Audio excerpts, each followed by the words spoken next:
bismillaahi raxmaani raxiim. subax wanaagsan daawadayaal. qodobada wararka TV saaka idin haysa waxaa ka mid ah Itoobiya oo mar kale u gaftay Soomaaliya, safiir tarsan oo ka hor yimid go'aan ka dhan ah Kenya oo ka soo baxay wasaaradda caafimaadka xukuumadda Soomaaliya, xog la helay oo lagu ogaaday dalalka ay safiirro ka noqonayaan Cami iyo Cali Shariif, Cabdiraxmaan Cabdishakuur oo shaaca ka qaaday qorshe uu Fahad Yaasiin ku soo gelinaya ciidamada Itoobiyana Soomaaliya, iyo wasiir ajnabi ah oo tagay fila Soomaaliya oo la yaabay farmaajo kadib qarax ka dhacay Muqdisho. wararka dibadda wararka TV saaka idin haya waxaa ka mid ah dowladda Kenya oo raadinaysa lacag malaayiin dollar oo deyn ah, iyo hay'adda xuquuqul insaanka Amnesty International oo sheegtay in dambiyo dagaal laga galay dalka Masar. daawadayaal ku soo dhawaada warkaasi oo fidsan. haddii aad ka mid tahay daawadayaasheena ku cusub barta YouTube-ka, fadlan si aad u heshid warar iyo warbixino quseeya Soomaaliya caalamka, rukumo barteena YouTube-ka adigoo subscribe dhahaya. dowladda Itoobiya ayaa mar kale u gaftay Soomaaliya. wasaaradda arrimaha dibadda ee dalka Itoobiya ayaa toddobaad gudihiisa markii labaad u gaftay Soomaaliya, waxaana dalka Soomaaliya hadda ay u qaybisay 3 qaybood. war lagu daabacay website-ka wasaaradda arrimaha dibadda ee dalka Itoobiya ayaa waxaa lagu sheegay in 3 wakiil oo diblomaasiyadeed Itoobiya ay ku leedahay Soomaaliya, waxaana website-ka lagu qoray in Itoobiya diblomaasiyiin ay u fadhiyaan Puntland iyo Somaliland oo Itoobiya u aqoonsatay dalal. dowladda Soomaaliya kama hadlin markii qariirada Afrika laga reebay Soomaaliya, laakiin war ka soo baxay wasiirka arrimaha dibadda ee Soomaaliya ayaa lagu sheegay in Itoobiya ay raaligelin ka bixisay falkaasi. iyadoo sida uu sheegay wasiirka arrimaha dibadda ayaa haddana waxaa muddo saacadaha gudahood gafkii labaad oo isla isbuuc ah ay ku kacday wasaaradda arrimaha dibadda ee dowladda Itoobiya. dowladda iyada ayaa waajib ay ku tahay inay ilaaliso qarannimada Soomaaliya, wadajirkeeda dhuleed iyo sumcaddeeda. welina go'aan rasmi ah dowladda Soomaaliya kama qaadan dowladda Itoobiya.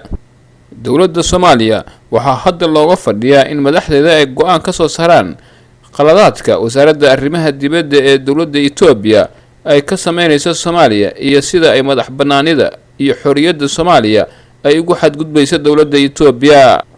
safiirka dowladda Soomaaliya u fadhiya dalka Kenya, Ambassador Maxamuud Nuur Tarsan ayaa ka hor yimid go'aan ka dhan ah dowladda Kenya oo ka soo baxay wasaaradda caafimaadka ee xukuumadda Soomaaliya.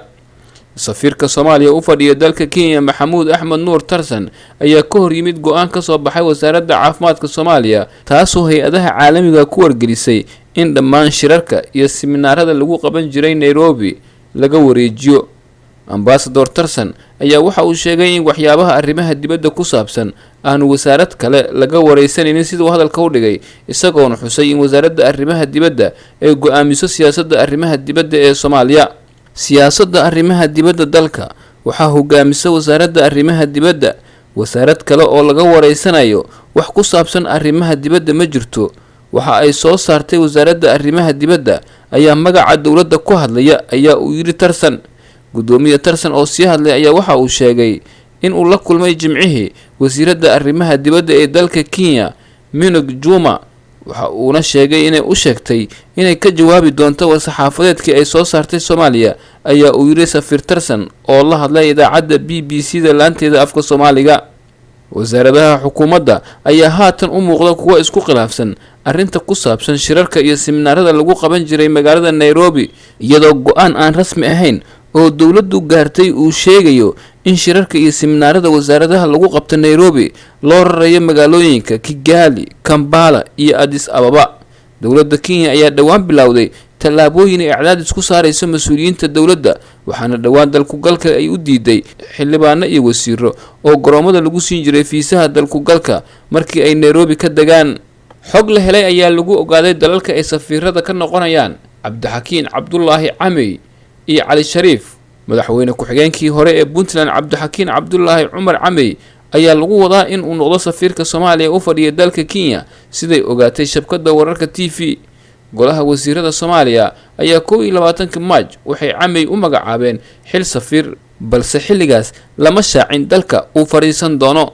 Cami ayaa tagi doona safaaradda Soomaaliya Addis Ababa marka safiirka Soomaaliya u fadhiya Addis Ababa Cali Shariif laga soo aqbalo dalka Mareykanka oo loo bedelay. dowladda Soomaaliya ayaa madaxweyne ku-xigeenkii hore ee maamulka Puntland Cabdixakiin Cabdullaahi Cami ka abaalmarisay dagaalkii siyaasadeed uu la galay xilligii ay u baahnayd madaxda maamul goboleedyada islamarkaana siisay xilka safiirnimo. dhinaca kale xilka safiirnimo ee Cambi ayaa marka la soo aqbalo la filayaa in ay saameyn ku yeelato safiirka Soomaaliya u fadhiya magaalada Ankara ee dalka Turkiga Jaamac Ciidid oo isku hayb ay yihiin maadaama safiirada dibadda ay qayb ka tahay habka awood qaybsiga ee 4.5.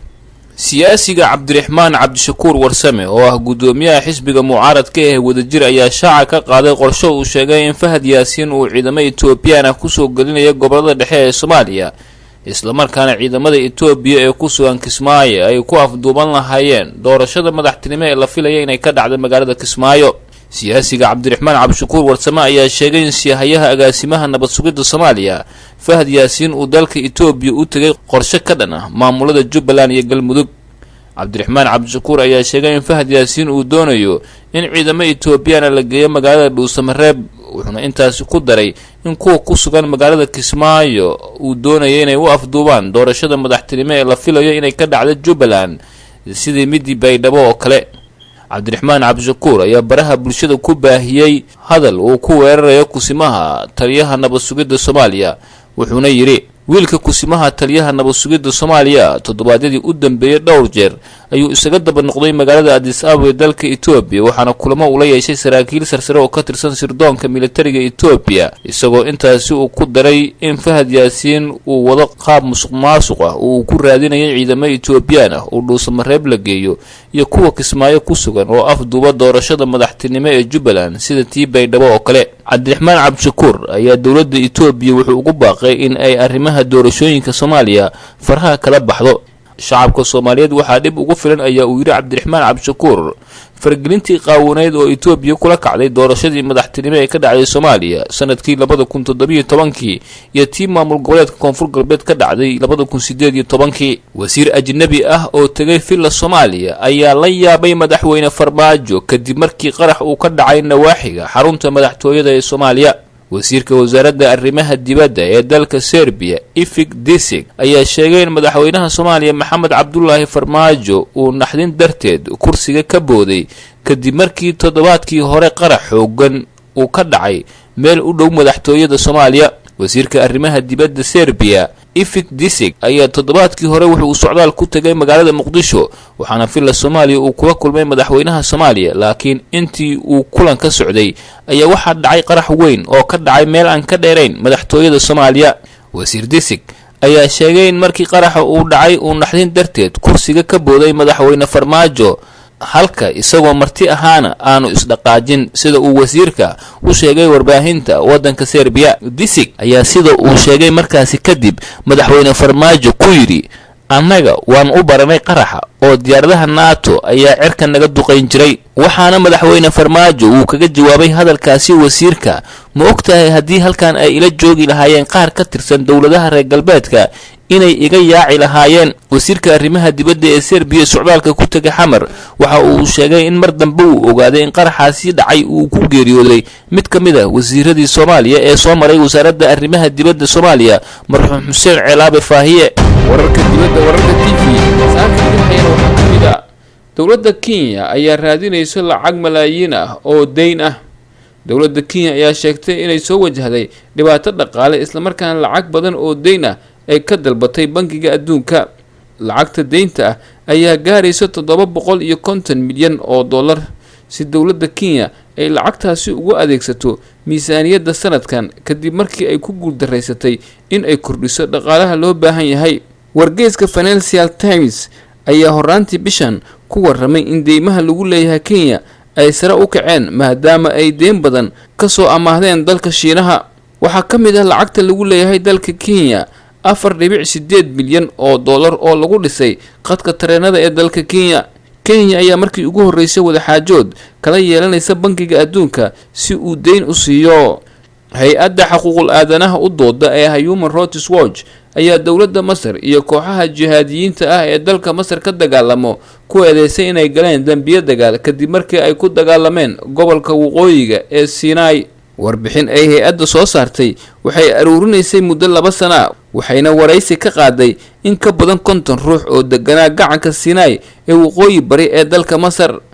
xogta ayaa lagu sheegay in tacadiyada badankood ay geysteen militariga iyo booliiska balse sidoo kale qolyaha jihaadiyiinta ay geysteen dambiye aad u foolxun bishii November ee sanadkii 2017 ayaa maleeshiyad hubeysan waxa ay weerar ku qaadeen masjid ku yaala waqooyiga Sinai waxayna halkaas ku dileen 235 ruux wuxuu ahaa weerarkii ugu khasaaraha badnaa tan iyo markii kooxaha jihaadiyiinta dagaal ay ka bilaabeen aagaasi mana jirto cid sheegatay mas'uuliyadda weerarka dadkaasi tirada badan lagu dilay dhanka kale laamaha ammaanka ayaa bartilmaameedsaday dadka degan Sinai iyagoo xiray kumanaan ruux dadkaasoo qaar ka mid ah la waayay meel ay ku dambeeyeen sida ay ku warantay Human Rights Watch hay-adda ayaa waxa ay sheegtay in dadka la xiray lagu ciqaabay koronto dadka arrintaasi fuliyana ay ku labisnaayeen dharka ciidamada dowladda Masar wali jawaab kama bixin warbixinta ay hay-adda soo saartay guud ahaan daawadayaal wararkii aad kala socoteen wararka TV saaka waa naga inta